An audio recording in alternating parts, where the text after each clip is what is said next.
The Cedric Maxwell podcast is brought to you by FanDuel, the exclusive wagering partner of the CLNS Media Network. All right, back with a very special episode of the Cedric Maxwell podcast. I am Josue Pavone. He is, of course, Cedric Maxwell. And look, the Celtics are in the Eastern Conference Finals, so we had to step our game up and get a Boston-owned guest. Of course, Boston's own Donnie Wahlberg joins us, man. Donnie, man, what a heck of a game. Game 7, you were in the building. You and Max were chopping it up beforehand. And I felt the good vibes beforehand, just out of the two of you. Never mind as to what Jayson Tatum did and going off of 51 points, setting the record, the Game 7 record that no player has ever set. It belongs to Jayson Tatum. Of course, the Celtics are headed to the Eastern Conference Finals for a rematch against the Miami Heat. Donnie, take me through it. Wow. Well, you know, I think I am the only person who predicted that Gino was going to come out before Game 7. That's right. That's right. It's on TV. It's documented. I predicted it. But honestly, two things. There's one, the superstition and just the signs and looking for signs. And that's what me and Max were chopping it up about when I was watching Game 6, which I felt very good about. Even when Tatum was off to a slow start, we were still winning. And even when he kept struggling, we were only down 2. Like, as long as Philly kept us close, you know, with a shooter like JT, he only got to hit one. The only shot that matters is his next one. If he makes that, he's going on a heater just like that. And he did, right? But there was a moment in the game where there was like a review happening, and the screen said 81-81. And I kept talking about the 1981 series when the Celtics were down 3-1 to Philly, and they came back and they won Game 6 in Philly, and Max was one of the keys to that whole season and that certainly that series. I think a fan hit him with a pencil or something in the stands, and something like that. Max don't want me talking about it, but Max Max let them know. He let them know.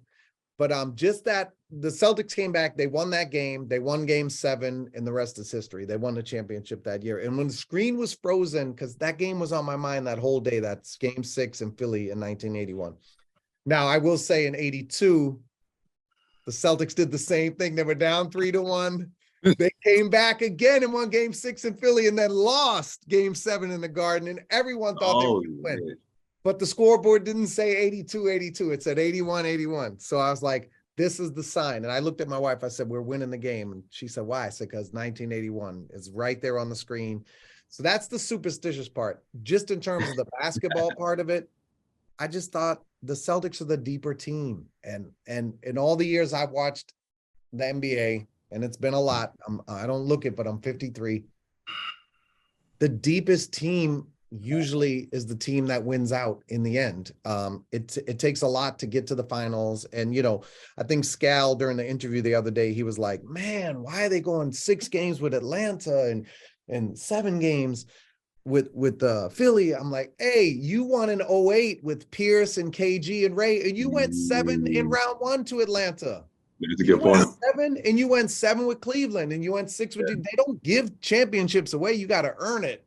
And they went 7 against a young Al Horford. Yeah, they went 7, and that was one of the greatest teams, maybe one of the top 10 single season teams in history. That 2008 Celtics team, and they didn't. Everyone thought they would just sweep through the whole playoffs. They didn't. It was a struggle until something clicked. When they got against Detroit, it clicked, and they clicked into that gear. And I'm hoping that's what happened with JT last game. That something clicked with the team. Game 7, and there may be no stopping them now. They just may go on one right now. They may have just. Well, let me ask you this then. Let me ask you this then. So, where were you at when the Bruins were playing the other day? Oh yeah. Too soon? No. I'm okay. I think. Damn, Max. I think the Bruins losing. The rooms change the vibes. The Bruins losing. I think it put a fear into the Garden. Right. And so I think last year everybody was. That's a good point. Yeah, everyone gets this thing like, and I don't agree with it. And maybe Max, you're a player, you know, you're a legendary player, so you know better than me. But I don't think these guys, like people like, hey, they're gonna turn it on, you know, they they turn it on, then they turn it off. I don't think they ever turn it off. I think they just mistakes happen in bunches, it seems. With Yeah. I think it's disrespectful to say Marcus Smart turns it off and ain't playing all out. Like, come on, that guy plays all out every moment of every game, as far as I can see. You know, he maybe should have passed instead of shot a three right here, or maybe made a pass he shouldn't have made at a certain time. But I don't think he's ever like doesn't care about the game. And same for Jaylen and Jayson. I think, but JB was right when he said the Garden hasn't been itself. It hasn't been. It's been, I don't know if people are down because of how last year ended, and they have this sort of thing like, oh, here we go again.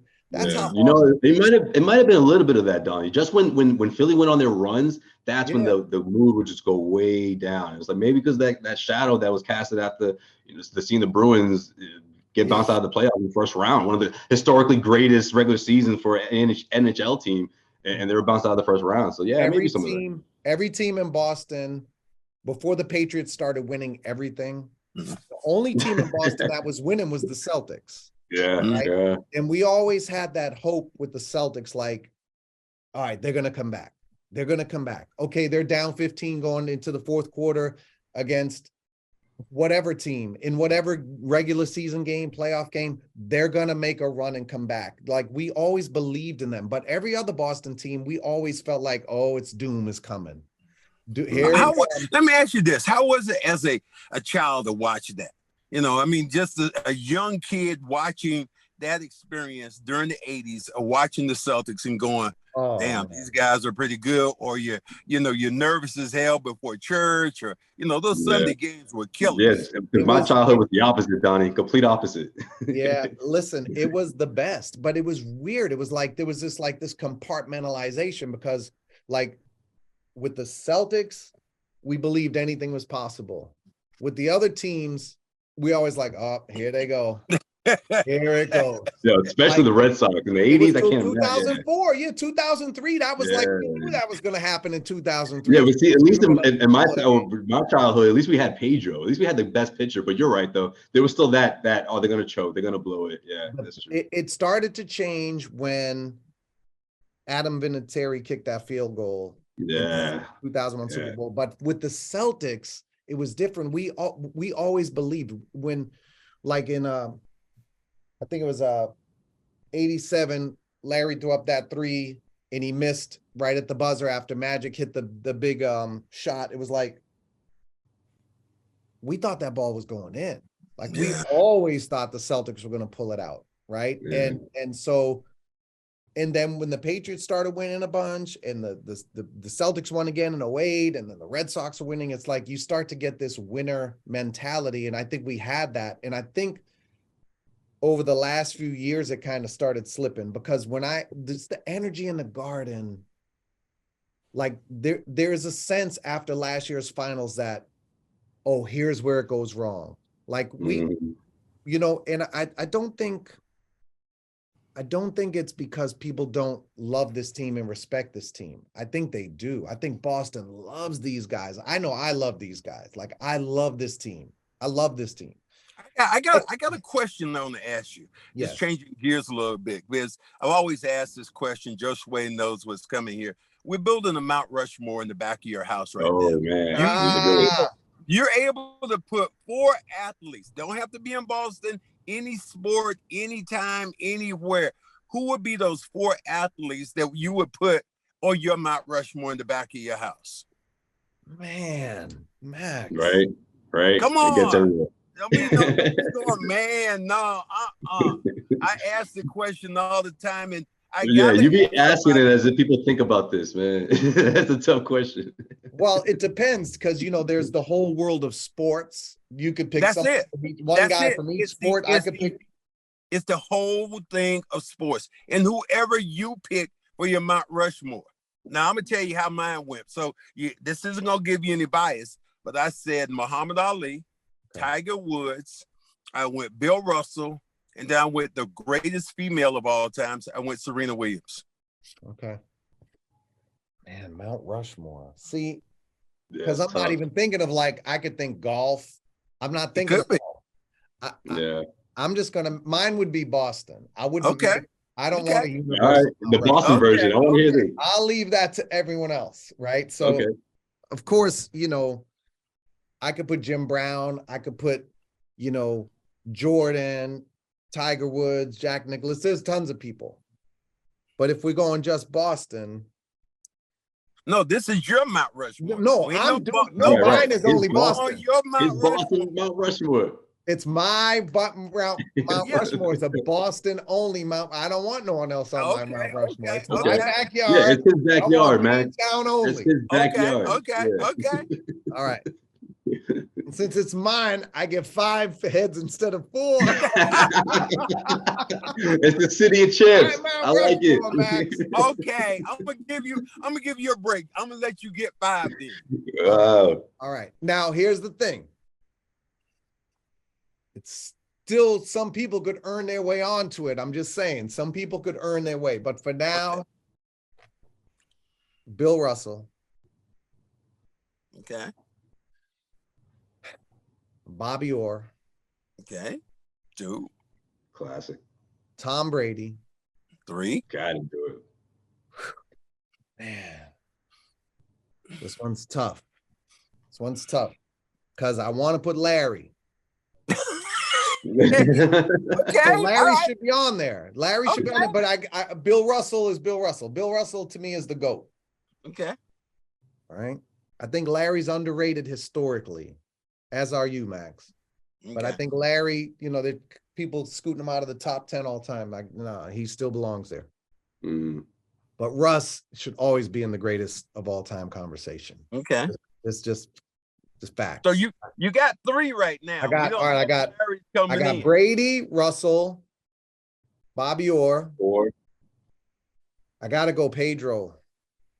Yes. I gotta go Pedro. Greatest pitcher ever. I want Poppy too, but you just heard Josue. You just heard him. Nah, I love the Ortiz pick. No, but I'm going Pedro. Here's why. Okay.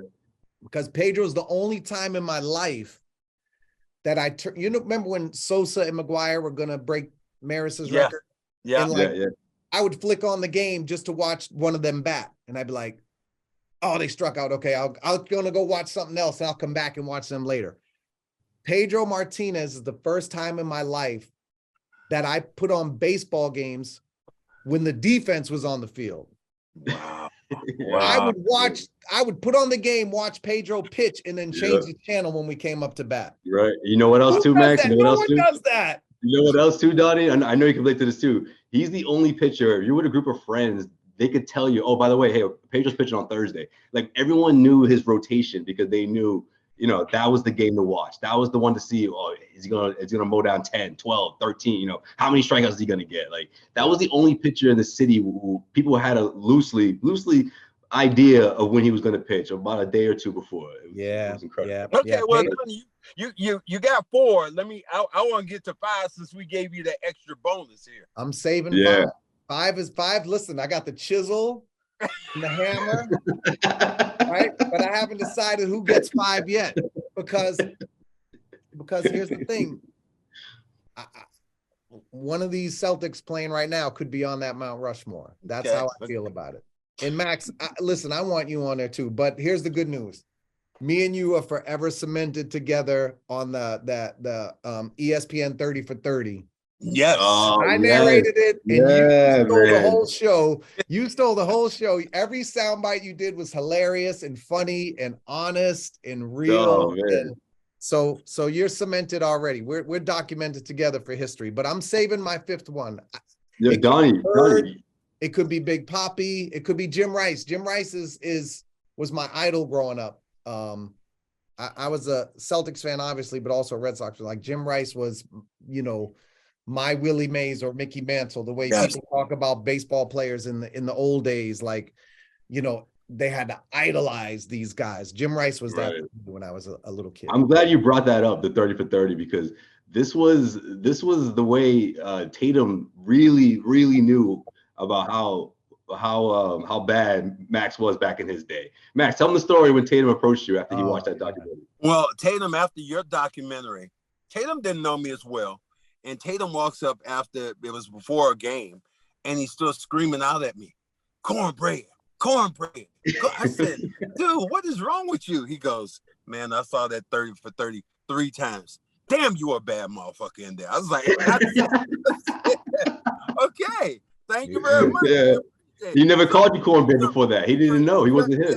With your link and that, one day I'm hoping right now that the Lakers somehow play against the Celtics here, because we got to get you and Cube on together. So y'all, you guys were the perfect people hosting and narrating that thing between the Celtics and Lakers. I loved it. It was a lot of fun. It was fun to do it. It was amazing to relive it. And as much as you were incredible in it, Max, I watched those games live as a kid, and you could tell from the doc, man. Your thing, man. But Max, people that don't know that missed that, or like, you were on the court, and I'm just gonna say it, and forgive me for blowing your ego up right now, but I got to do it. Sorry, my camera got blurry. Okay. You were on the court with McHale, Parrish, Bird, DJ, Ainge, all these guys. And you said, get on my back. I'll carry you guys. And you did it. You did it, man. Like, it's I don't even know what to compare it to the NBA right now. It's like, if it was like someone on the Bulls, like you had Jordan, you had Pippen, I don't even Rodman, like it was like they didn't have a Max. They didn't have, right? They didn't have someone who, if them guys were totally out of it, could do that. Like it's incredible. Like the documentary showcased you a lot. Your interviews were hilarious. It showcased you as a player, but to have watched you and witnessed that, like my childhood, I'll never forget that game 6 in Philly. Like the game has changed. You can't go in the stands and have a fight anymore, right? But he can't get over that Josue. That's where he goes. Because Max, you kept playing, okay? But I'm telling you, when you did it, Max, when you did it, ejected, suspended, fined, all the above. Like, he didn't nothing, not even a technical foul. But when Max did that, it was like, dude, let's keep playing. That's all they said. Let's play. They just sat you for 2 minutes, I think, right? The guy threw a pencil at him. He threw a pencil at Max. Well, let me ask you. So if you say that and you talk about your greatest joys, what was your biggest disappointment of all time? Ooh. There was a lot. Would it have been the Pats? Obviously, no? That one hurt. When they were 18-0, that one hurt. Yeah. The only thing is, I don't know if you remember my friend Crazy Marty used to be courtside at the games. When I used to sit over there with Mike Rotundi and them. And Crazy Marty, I was with him at that Super Bowl, and he's so crazy. We lost, and the Patriots went 18-1. It hurt so bad. I was like the worst. I was in a fog, in a dream, and he said, here's what we're going to do. We're going to order 10 bottles of champagne, go into my hotel room.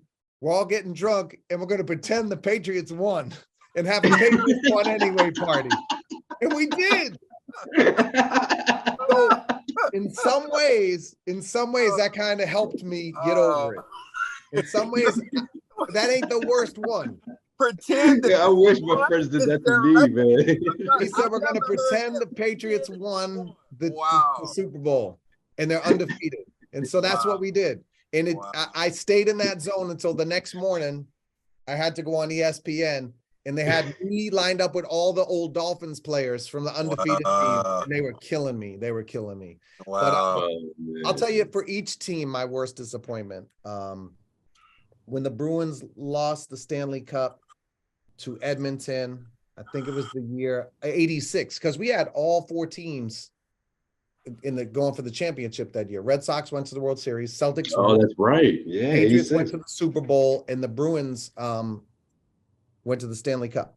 That Stanley Cup hurt the most, I think. The Red Sox, it was definitely in 2003. Yes. No, but I don't think Yeah. Max, as soon as you asked that was mine. It's interesting because when the teams come back and redeem themselves, it doesn't hurt quite as much, right? So Yeah, like 86 Red Sox would have been the worst ever. That was probably the worst of my life. But then we won, and so it made 2003 hurt less, Yeah. when the Red Sox started winning. I think 85 for the Celtics was the worst, after the Memorial Day massacre, like how we didn't win that championship. That one just hurt. That one hurt. That was surreal. And, there's been a few, but I guess the worst ever probably was the Patriots, Max, but I was drunk and pretending they won, so it didn't hurt. So the night wasn't that bad for you. The night wasn't that bad. I'm down to 1% right now in my car. Are you? Man. I'm gonna let you finish the interview, but man, I appreciate you coming on, and we're gonna have to get you on with Cube, especially if the Lakers and the Celtics play in the finals. We're gonna have you guys right now early on talk about your predictions. It's done. And I already got my prediction ready if we get there. So all right, sir. Just wait, I'm gone, man. Finish this interview. Thank you, sir. All right, Max.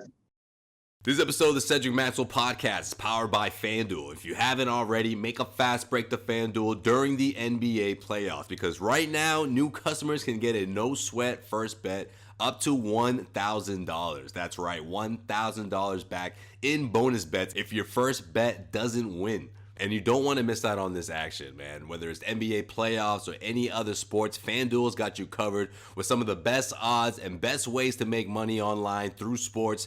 Head to FanDuel.com/Boston, and the in-game betting during the playoffs makes the games that much more exciting. Trust me, there is no better place to bet all the playoff action at America's #1 sportsbook. Visit FanDuel.com/Boston and get a no-sweat first bet up to $1,000. That's FanDuel.com/Boston. FanDuel, official sports betting partner of the NBA. Max has been dreading the possibility of seeing a Celtics and Lakers finals, but now he's into it because he realizes, man, that would be something special seeing obviously LeBron James going up against Tatum and in those uniforms, adding another chapter to the rivalry. What do you think of the chances of that happening before we get up out of here, man? Like, what are the chances? Do you want that to happen? Would you like that instead of seeing the Denver Nuggets win? I'm not. Can I just tell you who I am as a fan? I do not wish for anything but us to win.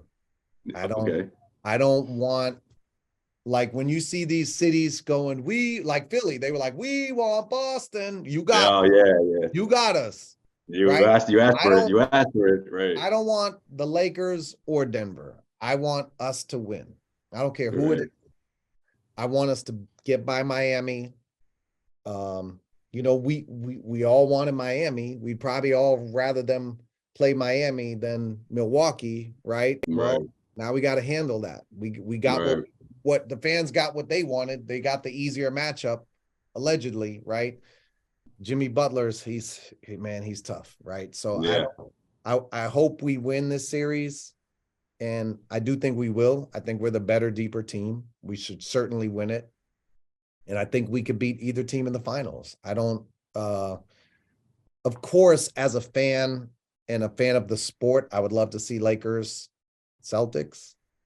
I think we match up better against the Lakers. I think we win that series.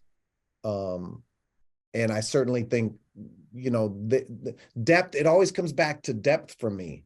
The Celtics are so deep, and we haven't even leaned on our depth yet in this. Yeah, see, that's what I'm wondering is going to happen in the series, because Joe Mazzulla is sticking with the 7-man rotation. Like, I'm not crazy about it, honestly. I would love to see someone like Grant in the middle, or maybe even another wing player, whether it's Hauser for shooting. I mean, every game is going to present their own problems, so we'll see how he responds. But to end this series, I didn't mind it. But moving forward, I would like to see him just add a couple more players off the bench. Yeah, I think it's inevitable. I think, at some point, put it this way, if we win the championship, things will have to happen to accomplish that. And that is Grant is going to have a moment. Grant will have a moment. That's what I'm thinking too, right? Hauser or Pritchard are gonna have a moment, right? Cornette might have a moment. Like, we have too many players that can play, and the rotation's been short. And I would have liked to have gone a little deeper into the bench in game 1 against Philly, right? Because they were short-handed. We could have really wore them down, but I'm not the coach, and coach has got us right where we want to be. It doesn't matter how we got here. We're here. We're favored to win the Eastern Conference Finals. We're favored to win the championship. So it doesn't matter the route we got here. He's done the job. So I really can't question him. I just know that, whether it's PJ Brown in 2008 against Cleveland, he basically hit that game-winning shot in game 7 against Cleveland. It was PJ Brown in the biggest moment. That's true. That depth will eventually show itself. There will be a guy who's is not getting a lot of run, is going to come in and have a key moment. It may be, Anthony Davis. We gotta put bodies on him. So suddenly, we got a couple of 7-footers sitting on the bench. They may get minutes and make a key basket or a key defensive play, right? So I was expecting maybe seeing a Blake, appearance in that Philly for series. Sure. Kind of take it to Doc, but we didn't see it. But yeah, Blake's already making such an impact anyway, just being on the roster. He's such in the locker room too, great for guy. sure. Oh my gosh, he's incredible. He's that spirit that you want, that this team needs. I think he's the secret ingredient that no one even talks about when he doesn't play, but his energy, his experience, everything he brings to the table has definitely made an impact on this team. But the depth will be the difference, right? And if we play Denver,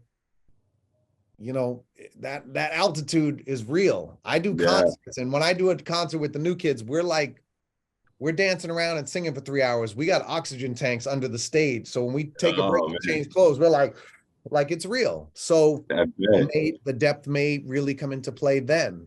But at some point, some of these guys who aren't making a big impact now, they're going to make a play, or they're going to be called on to make a play. And if they make that play or make that run of a 10-minute, part of the rotation, it will be the difference between us winning and losing the championship, because depth is always the difference.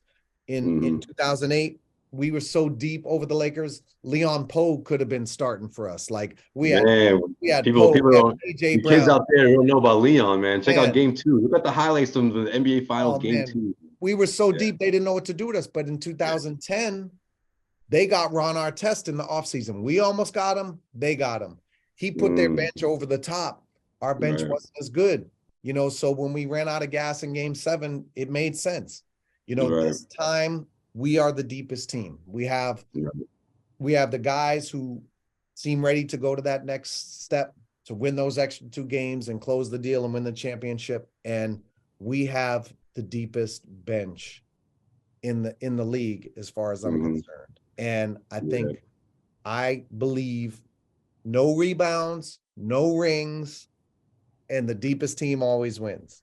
So we got the deepest team. We should win. That's how I feel about it. And I do believe that these guys just broke through a barrier with this game 7. And Tatum, shooters can go off and on at any time, but I do believe his confidence is going to be at an all-time high now. After the disappointing finish to last season, after struggling a couple of games this series, I think he broke through, and his confidence in the way he runs the floor, the way he passes. I mean, he's doing so many great things this year, even when he ain't shooting good. Right. JP has shown he can step up and take the leadership role offensively. I think it's our time. And I do believe the difference is going to be our depth at the end of the day. That's what's going to put us over the top. Well, it starts Wednesday night here in Boston at TD Garden, the Eastern Conference Finals. And I can't wait, man. I really can. You talk about Jayson Tatum. We talked about it before we hit record, but this being that moment, this could be it. You know, I'm glad you said that, because I feel like if there's one thing we learned about Tatum is that he is so comfortable in that moment, whether it's the last 5 minutes of Game 6 with the season on the line, or whether it's after telling the entire world that he's one of the best players in NBA, backing it up in Game 7 with the greatest Game 7 performance in NBA history, man. Like, that's just that says it all. It really does. And I have no problem with what he said. Because first of all, Me neither. He said, I'm humbly one of the best basketball players in the world. If you're in the NBA, if you're the 15th guy on the bench, you're one of the best players in the world. Yeah. That goes without saying. So he doesn't have to apologize for saying that. And he proves it all the time. But, you know, what people leave out of that interview is he acknowledged that the rest of the team picked him up and that they were encouraging him and that they were playing good. You know, he say, I'm the best. I won the game. He said, no, those guys have my back. They were playing good. They were picking me up, and they kept encouraging me. That he did say it humbly. He said it humbly and truthfully. He is one of the best basketball players on the world. And so is JB. And so is Marcus Smart, you know, and so are however many guys are in the NBA. Now he's one of the very best of those. You know, but he did say because he acknowledged his teammates and their importance and the difference they made in that game, and until he found his way. I love everything about what I'm watching right now and what I'm hearing, the interviews these guys do and coach. You know, I just love the attitude and would I have called a timeout when coach didn't? Probably. But he's the coach. Right. He's the coach. I'm not. And you know what? He got us where we're supposed to be. So why would I ever question him? Absolutely. And he is Donnie Wahlberg joining us here on the Cedric Maxwell podcast. Donnie, this better be your first appearance. I mean, your first and only appearance, man. We got to get you back on here, especially at some point throughout the course of this Eastern Conference Finals. Maybe even the NBA Finals. I don't want to get too ahead of myself, but that's certainly in the card, it seems like, for this Boston Celtics team, man. Boston's own Donnie Wahlberg, singer, songwriter, actor, director. You do it all, Donnie, man. And of course, huge Celtics fan. Just excited for this Eastern Conference Final matchup against the Miami Heat, man. We'll talk again soon, Donnie. Appreciate you. I can't wait. Anytime you guys want me on, I'm here. And tell Max charge his battery next time. I know, man. I'm gonna talk to him about that. It's all good. I love Max. We talk so much. Time of the year, you know, Eastern Conference Finals. He's making TV appearances, and he's got to keep a charger with him. It's all good, man. I'll see you next time, man. See you at the game.